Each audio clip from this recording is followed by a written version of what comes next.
Welcome back, y'all, to another episode of Corner Store Conversation, where we bring the corner store anywhere and everywhere in the beloved 5 boroughs. I go by the name of Caps, and today I am with the Wali White. What's going on, my brother? I'm chilling, man. I'm chilling. What's going on with you? You know, trying to get through this pandemic, waiting for it to hopefully cease so we can have a real summer. I feel you. For those who don't know, Wali White is not only an educator, a pretty good basketball player. He also has a podcast, and he is an activist, even though he doesn't like to throw that word around, but he encompasses all these things. But before we get into that, Wali, tell people just give them a little background about yourself, like where you from, like. So I'm from Chelsea. I grew up here, right here on the border, the West Village, 16th Street. Spent most of my childhood here, but you know I bounced around a lot as a kid. You know, my mom's lived in East New York, so I used to go out to I used to go out to pink houses every weekend when I was a kid. And I would go pink houses weekend, stay a week in Chelsea, go to school in the city, and then we moved up to Harlem, me and my pops. So I spent a good chunk of my childhood up in Harlem, and then when my pops died, I moved back to Brooklyn, to Brownsville with my mom. So I kind of was like, I done seen a lot of the city and a lot of different pockets, and then I came back to Chelsea for high school. So Got you. So you were an athlete when you were a little kid, just like a bunch of all of us were. You know, what gravitated you to basketball in general, and how did that open up, you know, opportunities, you know, with choices in your life? Yeah, I mean, I think the first thing is my pops had a deep love for basketball. You know, I know my pops' best friend. You know, conversations I've had with him since my dad died. Used to say how my pops used to ride around Harlem in the 70s, and he always kept a ball in his trunk, right? So it was just like pull up to any park and go play ball. And so I think like the real initial love like was sparked with my pops. Obviously my brother played basketball, so I was always trying to get to his level. He's a little older than me, and then you know, for me it was like the one thing I could always do by myself. It was like, you know, it was something I could do in solitude. It's something that, you know, when you're a little kid, you could do year round, no matter how, you know, if you determined, you got the ashy hands, can't feel them, they numb, but you still shooting jump shots. Don't matter. Snow on the floor, you shoveling the snow. Yeah, so it was just one of those things where, you know, you go to New York, you live in New York, you go to basically like walk 2 blocks and you're gonna see a basketball court. That's a fact. So, you know, it was just around me. It was a part of like my day-to-day life, and obviously I had a lot of people in my life that was hoopers. So all the dudes I looked up to in the neighborhood hoop. So it was like always like, you know, even coming to this park and coming here as a little kid and not being able to play with the older guys, it was always like something I was like looking forward to. Like I can't wait till I could play with them. Just like I was like, I can't wait till I could buy Olafs and they could fit me, you know, like when I was a kid. Damn, Olafs, that's a. Nah, but yeah, it's like, you know, it's one of those things. Like, and then it just opened up everything. You know, I was able to play in high school, and then obviously I played in college. So. Yeah, you know, basketball took me all over the world. You know, I was able to go play in Europe, play here, play there. So it was just really a gift in a lot of ways, you know. And I tried to, you know, a lot of people let basketball use them. I've always tried to use it in whatever capacity, for myself or even when I'm working with kids and I'm teaching. It's like I use that as an avenue and a gateway to, you know, engage kids and motivate kids.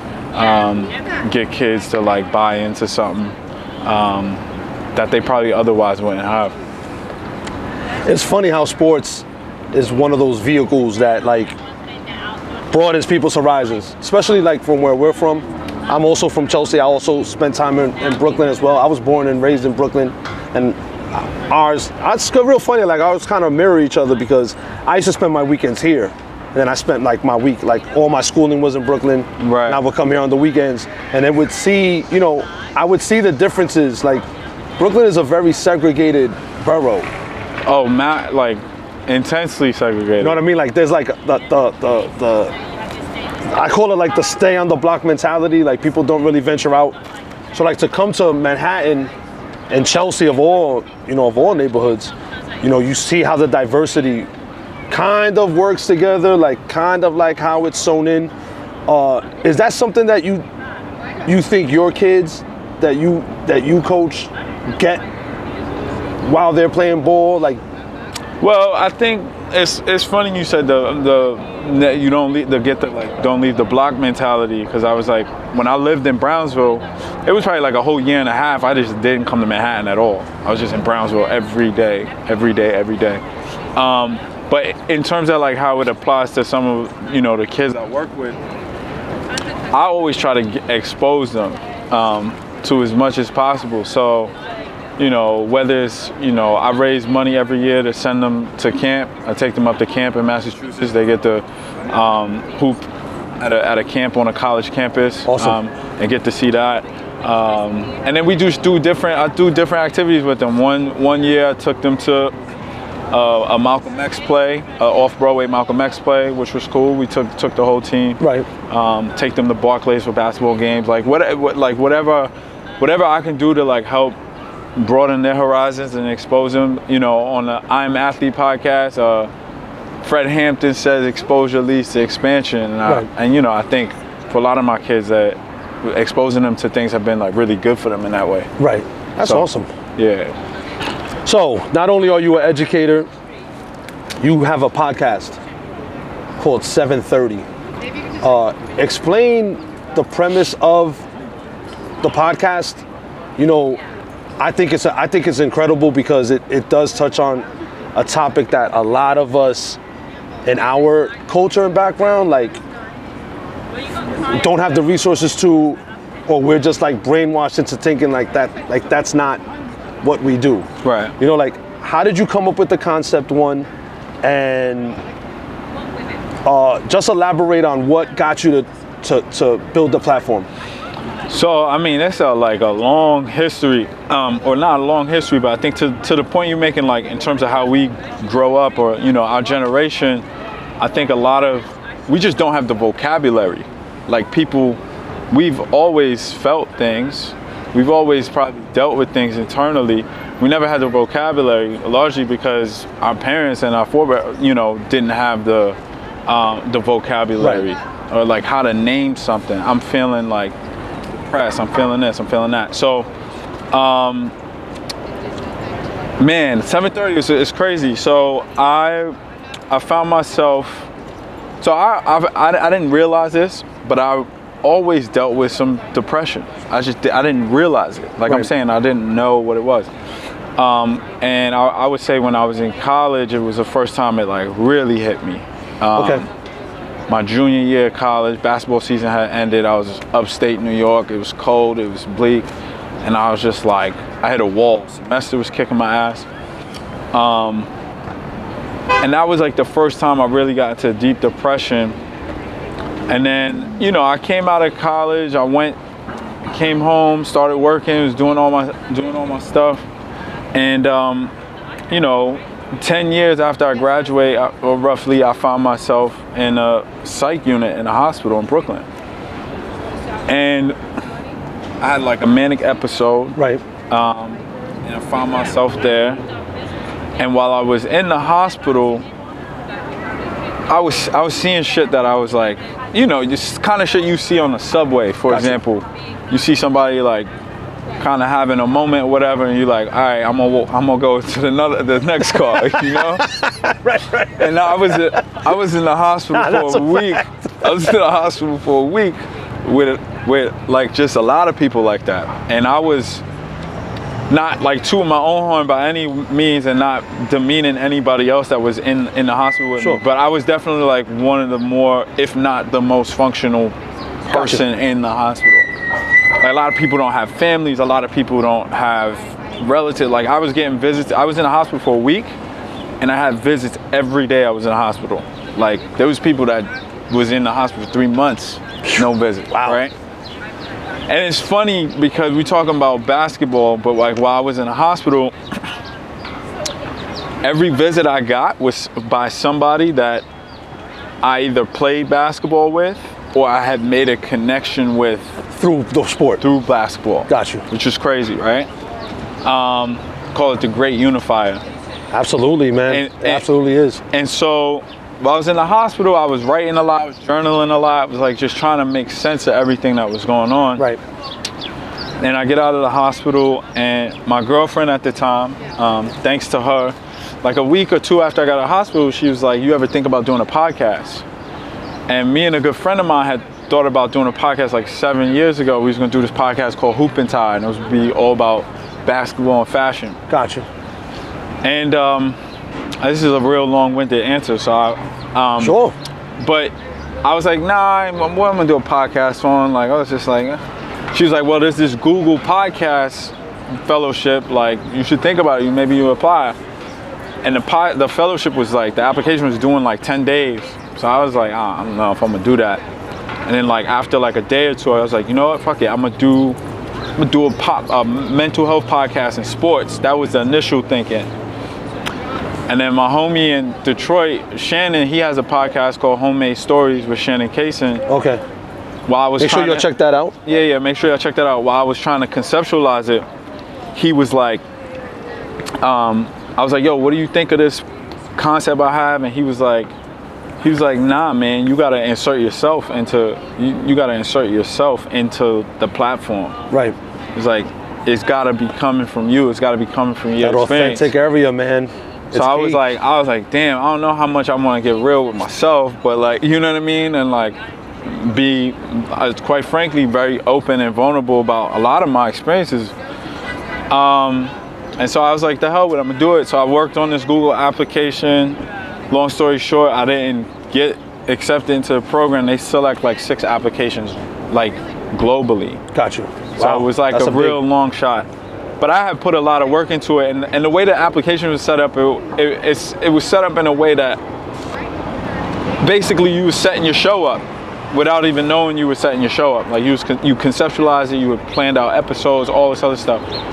So it was like, they had me, like part of the application was like fill in your first 3 episodes, what the content's gonna be, what the structure's gonna be, and I had all these things, and like I remember I put Shamika Hostclaw as one of the guests on it, right? And I was just throwing it out there, like, you know, dream world, I get home my pod. And so I didn't get into the program, and then like it was like a month that elapsed, and I was just like, yo, man, I don't know about this. And I was on the phone with my best friend who lives down in New Orleans. I was talking about it. I was like a little bit in a funk about it. And he was like, fuck that, man. You don't need Google. Just do that shit yourself. And I was like, you know what? Yeah, I could do this myself. Yes, you can. And so I bought a domain. I did the whole thing, and then started researching like just podcast recording and shit like that. And then just got really immersed in it, and then went from there. But I mean, I think the idea around creating a platform was really to create and hold space for conversations that really engage anybody. You know, I think the real important part of it for me with the pod was to make sure that there was something on the podcast for everybody. Gotcha. So like maybe there's a couple episodes you're not really into. Right. Maybe there's this episode with this WNBA player or painter or, you know, psychiatrist, psychologist. So just trying to bring in a lot of different people. And, you know, I think the goal was just to open myself up a little bit. Right. And I think it became more of like a healing project for myself, you know, helping me heal in the aftermath of going through the struggle that I went through. Like, right. You know, 2019, everybody talk about 2020, but, you know, 2018, 2019 for me was like kind of hell in a lot of ways, you know? So, I mean, that's where it came from. You know, it's real gratifying to hear people reach out to me from all over the world and be like, yo, thank you so much for making this podcast. It's so informative, and like I appreciate the conversation, appreciate you being so vulnerable on it. And you know, that's been real cool to see. So continue. We in a little bit of a pause period with the podcast. I Sure. got some other projects underway. Sure. But yeah, I mean that's where it came from. Which we are gonna get into. I mean, I do a podcast myself called the Sucka Free Podcast, Sports Life Debauchery on Apple. Make sure you check that out as well. So I know how it is putting your heart and soul into something and showing people the true side of yourself, and at the same time trying to help others with what you're doing. Speaking of the pod, one of the episodes that stuck out to me and has continued to like stick with me is the Keith Lamar episode. And you know, we spoke about you being involved in activism. If for those who don't know, Keith Lamar is on death row for a crime he did not commit. He's locked up in Ohio State Penitentiary, if I'm not mistaken. Again, a crime he did not commit. How did you get in touch with Keith? And when you met Keith, what was it about him that, you know, that got you into, you know, activism, you know? Like what was the connection, you know? I think like the podcast is like the impetus of it, right? Because in a lot of ways the podcast is it's an advocacy podcast. You know, I'm putting things out there because I want people to have conversations around issues surrounding mental health. Right. With Keith, it's crazy. It's like the craziest blessing. Like, there's a couple things. If I don't go to the hospital, I don't create 730. True. There's not a pandemic. That's also true. These three things, if these three things don't happen, I don't meet Keith. Because I met Keith because right after George Floyd died, correct, I was just doing these conversations in black, and they were these IG lives that I was holding with other brothers about like kind of how they were dealing with the pandemic, but also everything that was going on with Black Lives Matter and the aftermath of that. Gotcha. All the protests, all that stuff. Right. Summer 2020. And I wanted to kind of have this document just like for myself, if nothing else. Like this was a time in my life, this was a time in all of our lives where these things were happening. In the process of doing that, I got a good friend who's a musician. He's been advocating and doing a lot of things for Keith too. He's good friends with Brian Jackson, who's Brian Jackson and Gil Scott-Heron, like one half of Brian. Oh, okay. Right? And so he was like, and I had met Brian, he had introduced me to Brian like 2 years before that. And he was like, you know, with all this stuff going on right now, you got to get Brian on your thing. Like all his music was focused on social political issues from the 70s. Right. So I was like, all right, bet, let's do it. I'll do an IG live with Brian. So I got Brian on the pod, on the IG live. We're doing this conversation in black, and I'm talking to him. I asked him, I said, like, what would you tell this generation of people that's protesting and partaking in activism? And he was like, man, like, there's a lot of injustices that are not being shown on TV. Right. That warrant like some attention that people aren't talking about. And he was like Keith Lamar. And I was like, who's that? And he was like, Keith Lamar. He gave me the whole breakdown. His brother who was on death row in Ohio, he wrote a book, Condemned. He was like, you should get it. So, you know, Brian in his late 60s, I'm like looking at him like you the ultra OG with all this experience and like knowledge and, you know, culture and all this stuff. And I was like, he told me to get this book. I'm gonna get this book. I'm gonna read this book. Sure. So as soon as I got off the call with Brian, I went on, got the book. I got the book, and then I started reading the book, and I was reading it. I got like halfway through in like literally like 12 hours. And I sat the book down. It was like 2 a.m. in the morning. I was like, I gotta write this guy. So I reached out to his people, and I was like, what process I gotta go through to write him? They sent me the information, and then I wrote him, and ever since then, me and Keith been like locked in. And I think the thing that did it for me with Keith was one of the very first things we had talked about. I had asked him about religion, and he gave me like the dopest response anybody's ever given me on religion, and it really like resonated with me. And I was like, not in like a selfish way, but I was in that exchange. I was like, I have a lot to gain from having this dialogue with this individual. And the dialogue has just shifted into like a real brother. You know, I was on the phone with him last night. I saw the IG. I was on the IG live the other day. Yeah, I was on the phone with him last night. We kicking it, talking on the phone. He likes to say we only known each other for a year, but we've been on a spiritual plane for a long time. He said we already at the 50-yard line. Hey.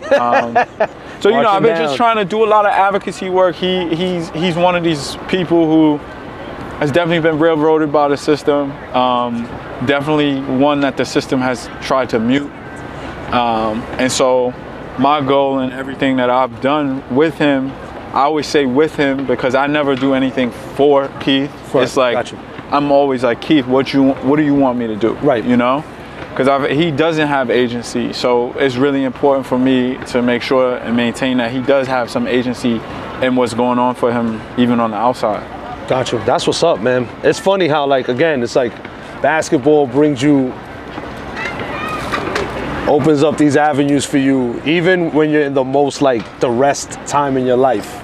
It's always that connection with that, and I'm just glad that portal opened up what's going on because it's much needed. Everything, man. Like it's like this past 2 years taught me, if anything, like any setback that, you know, people say it real cliche, like any setback you have, like there's something to gain from it, something that can be extracted from it. And like this past 2 years have really shown me that, like there's beauty in like even the most horrible shit. Going to a psych unit, you know, dealing with the pandemic, everything, like there's something to gain, you know.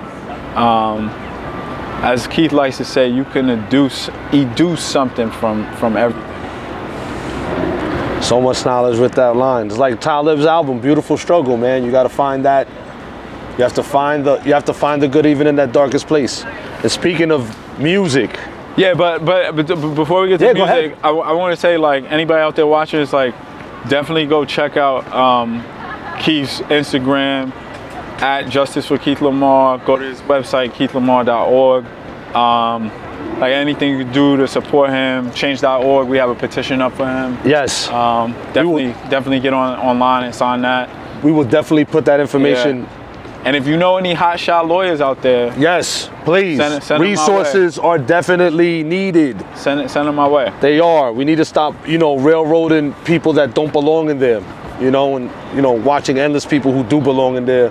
And I think like just for context purposes, you know, Keith was somebody that, you know, like a lot of us, you know, we all know people that got caught up in the system. Keith was we talk about sports, Keith was a really talented football player.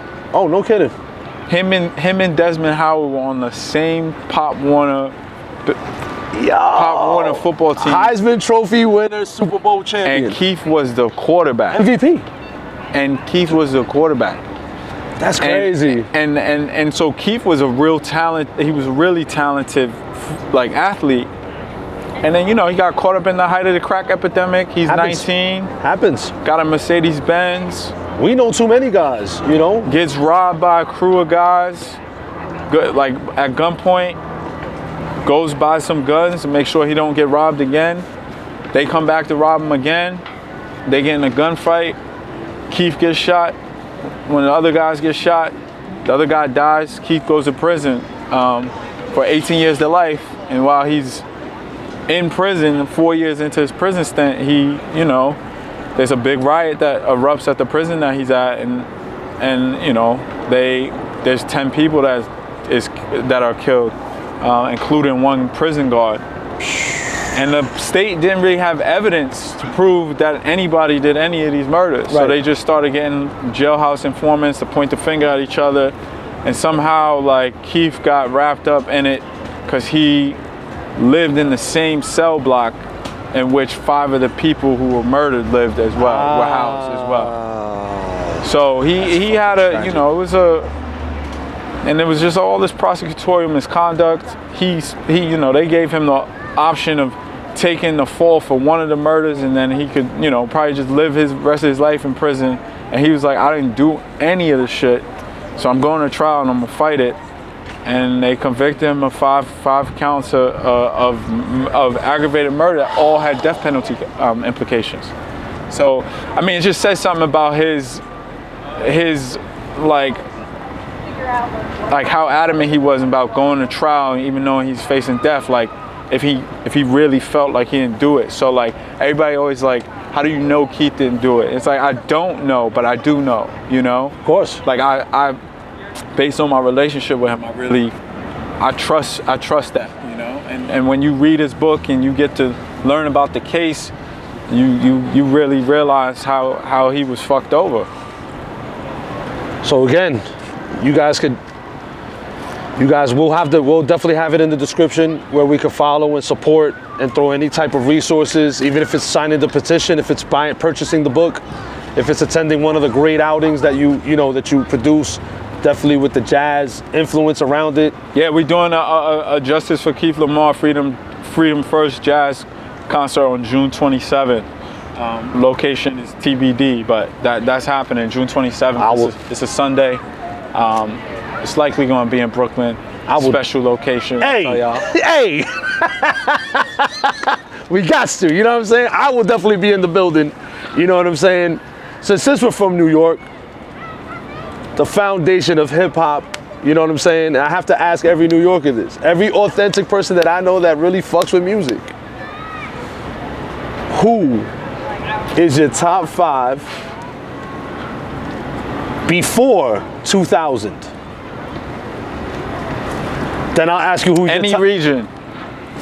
Top 5 before 2000, and then I'll take 2000 going forward. I like that you segmented it that way. Of course. I think that's important. A lot of people get things twisted with that. Again, this is your 5. This ain't like the like this is my personal favorite. My personal favorite 5. So before 2000, I have to say Pac. I have to say Mos.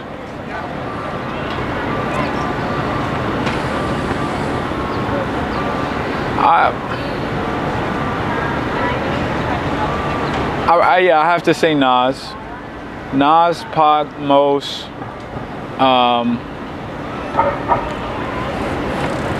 Damn. 5 is hard. I tell people all the time, 5 is hard. 5 is hard of anything. Nas, Pac, Mos. Damn, man, this is tough. I'm gonna say 3K. Definitely 3K. And then the 5th one is just like, I know I'm gonna be pulling my hair out later. I'm gonna throw Jay in there. Okay. So you got 3K, Jay, Nas, Mos, and Pac. That's a tough 5. And for different reasons. Like, sure. I think K is like, I don't think there's anybody in hip hop as talented as him. I just don't. Like, he got crazy range, he got crazy flow, he got crazy metaphor. Like, he has it all. And like, it's hard to make music for everybody. Sure. And he has music for everybody. Similar to Mos. Right. Similar to Mos. I agree. Like true artists, and not just in a musical realm. I think everybody you mentioned has a pocket for everybody. Yeah.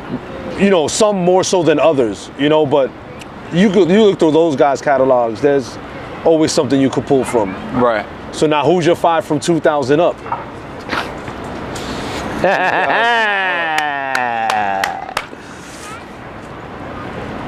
Oh, man. Love it. I always catch him with this. I have to say Cam. Cam is like just, I just love Cam, man. Okay. Cam is just like nostalgia in every sense of the word. That's very, when you think 2000s New York, Like he's a very instrumental part. I mean, Dipset had the whole idea of like street mixtape was them. Well, I don't know. People would say G Unit, but I think that it was just a little bit. But I think like that's the classic debate though. You know what I mean? Like that's like if you're from Queens, you say it's them. But who had the better mixtapes? Dipset had the better mixtapes. I think Dipset had the better songs. I don't know if they necessarily had the better freestyles.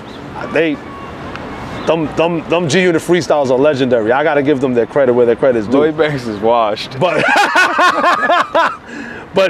then I never saw a hip hop artist fall off the map the way he did. Well, that just goes to show like when you don't love doing something, you know, like that the authenticity has to be there. Yeah. You know what I mean? Like nobody's gonna make you get up and record. You know, like even when you drop a Beamer, Benz, or Bentley joint, like nobody's gonna make you get up. Yeah. I mean, while it was the hottest song, like you couldn't re-elevate your career, like reinvigorate the buzz. Like that's just ridiculous. But no, I think the Dipset movement, and I'm not the biggest Dips fan of their music like that, but what I will say is that they kind of embodied what the culture is because of everything from wearing pink to, you know, to the mixtapes to, you know, like they kind of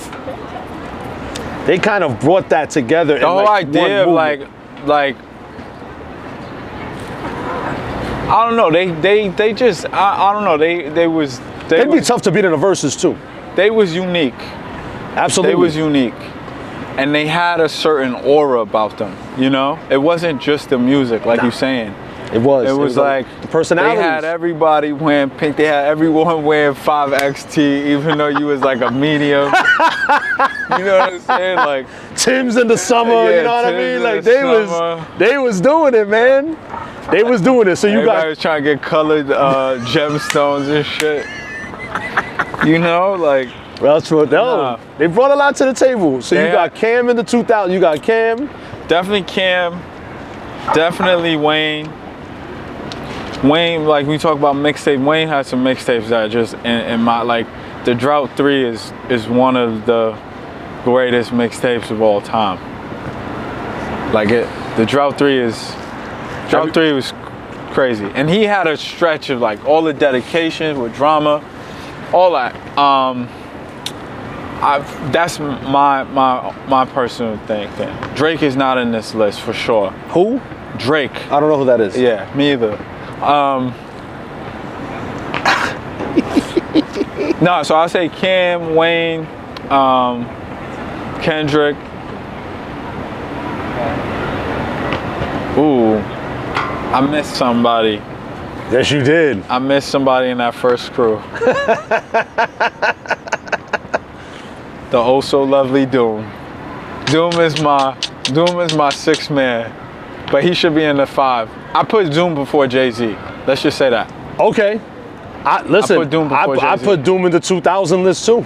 So my pre-2000s, I say Pac, Doom, Nas, Mos, and 3K. Okay. Yeah, definitely Doom before Jay. And that's no disrespect for Jay. Of course. I just personal preference. Nah, Doom is probably the most talented lyricist ever. Yeah, he's also kind of border like 90s, 2000. Like his best shit was in 2004. The 2000s. So the Mad Lib. Maybe he gets a place in both. Even the four. That's why I'm saying like he's kind of like I feel he's the sixth man. Yeah, because he was also recording much earlier on. Sure, too. Absolutely. They had the KMD stuff. Nah, he's that food album and the Mad Lib to me, like structurally and like conceptually, were like two of the. There's not a lot of artists that have back-to-backs like that are, you know, so impactful, thought-provoking, hilarious. He resonated with so many people that are in the 2000s. Yeah. You know, and going forward, because, you know, I never really knew like how impactful he was until his passing. I mean, he is. You see stars geeked out at his concerts. Nobody can. Let's put it this way. There's a lot of people that can imitate Jay-Z. or try to. Yes. They won't be as good. No, of course. And it's a kind of disrespectful. You can't duplicate. You can't try to imitate Doom. No, he's just Doom is like in his own stratosphere. Agreed. And so, yeah, I would say. So you got Cam. I said Cam, Wayne, 2000s. Cam, Wayne, Kendrick. I'm gonna say Freddie Gibbs, Jay Electronica. Bong. That's not a bad 5, sir. That's a pretty solid. That's a pretty solid 5. That's pretty solid 5. Hey, you know what I mean? Like that's. Those. There's a lot of other people I feel like are worthy too. I like the kid Smino down from St. Louis. I don't think he's on that level yet, but like he's on his way. Yeah, there's a lot of people. Sure. A lot of different people. You got the Coles of the world.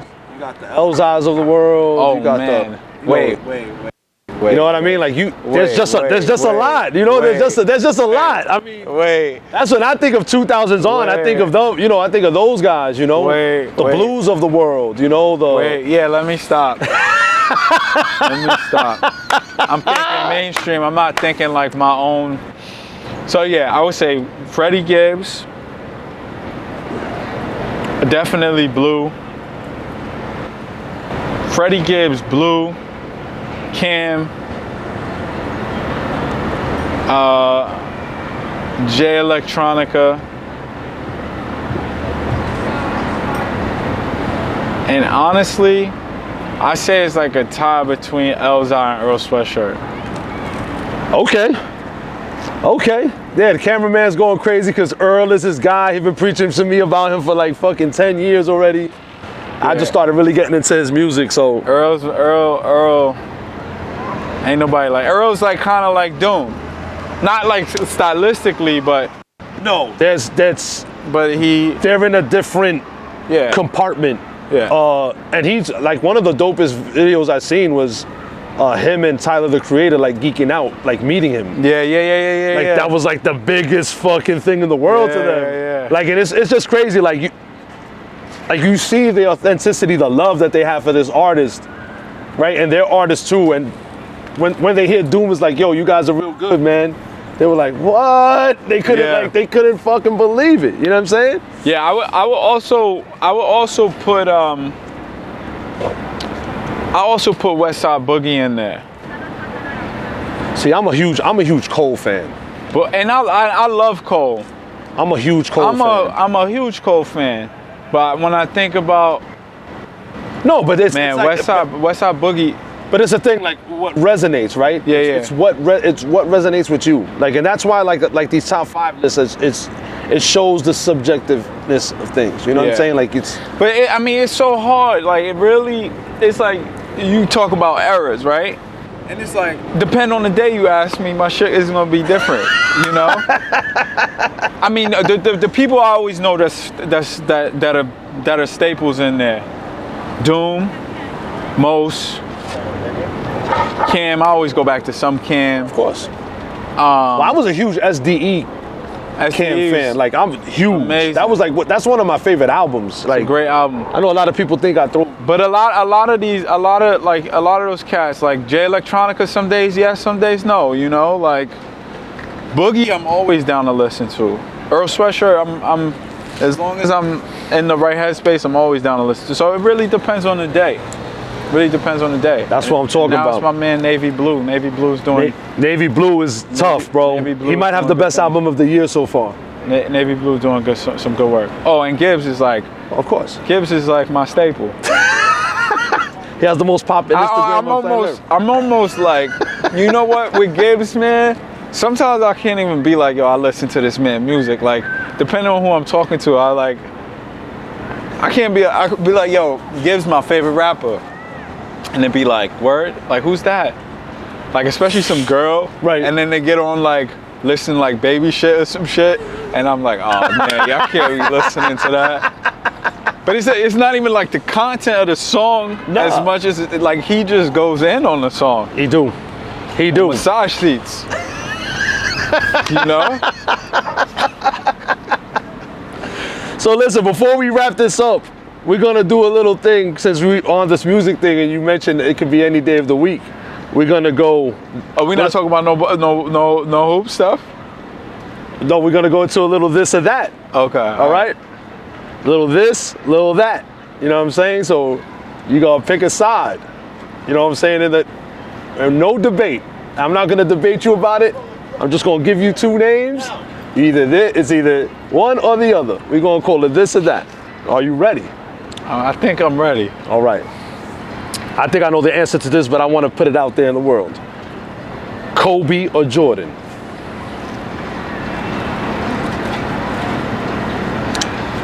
Whew. I hate this question. It's like you can't look at. Damn, I gotta really pick, right? One word. Kobe or Jordan? I'm gonna say Jordan. That's it. But Kobe was a more skilled basketball player. There you go. He was a more skilled basketball player. But Jordan just was like, could go anywhere. Could do anything. Nas or Jay? Depend on the day. Well, today's the day. Today's the day. Nas or Jay? I say Jay. Big or Pac? Say Pac. Isaiah Thomas or Allen Iverson? Man, I didn't really get to see Isaiah play in his prime. So I'm gonna say AI. Duncan or Garnett?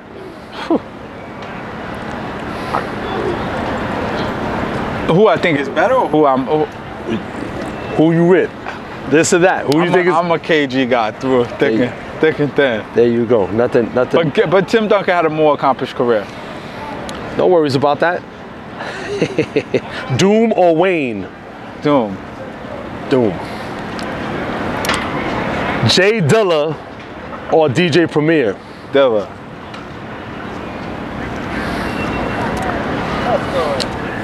New 13th Street Park or old school 13th Street Park? Old school 13th Street Park. Old school, man. Can't be dealing with this. All right.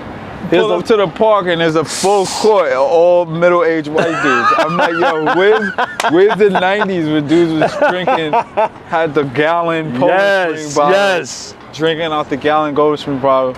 Yo, shorty, go get me a Gatorade from the store. They be like, yo, you want a Gatorade? Man. Go get me a Gatorade from the store. I used to love when dudes used to do that. Give me the $3, I get one for me, one for them. There it is. That was it. All right, last question before we get out of here. If you could sit down and have a dinner with 4 people, it's a party of 5, you're the 5th person, 4 people, who would it be? Dead or alive? Dead or alive?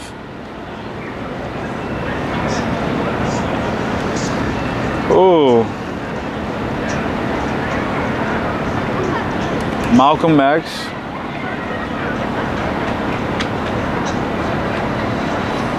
I say Nip. I left Nip out my 2000s file. He's in a different pocket, bro. Nip, Malcolm X. Damn, that's tough. That's tough. Nip, Malcolm X. I don't know, man. That's a hard one. Picking 5 of anything is difficult. Imagine picking 4. But I definitely Nip, Malcolm X.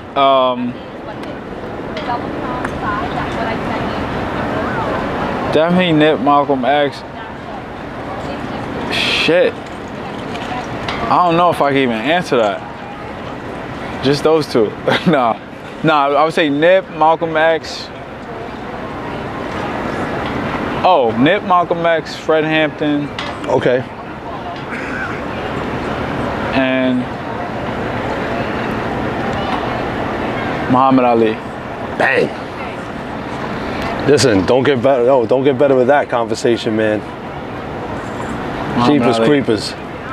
Listen, on that note, we got a bit of due to Mr. Wali White. Thank you for coming through Thank you, my to brother. the corner store. You know what I'm saying? Once again, where we bring the corner store influence everywhere in the 5 boroughs. I go by the name of Caps, and once again, we'll have the if you want to once again plug in anything regarding Keith and the podcast and anything you're doing. Do it one more just go time. check Keith at Justice for Keith Lamar on Instagram. You can visit keithlamar.org.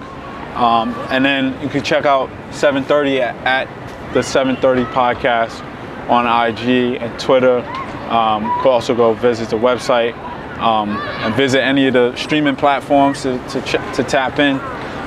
Since it's the corner store, I think it's only right that I go to the corner store and get some peanut chews now. So, Hey! might have to do that. And on that one, Swedish fish. and on that one, I'm your boy Caps. And remember, stop making stupid people famous. Peace. My brother, My thank brother, you. you already know. I'm glad we got to chop it up.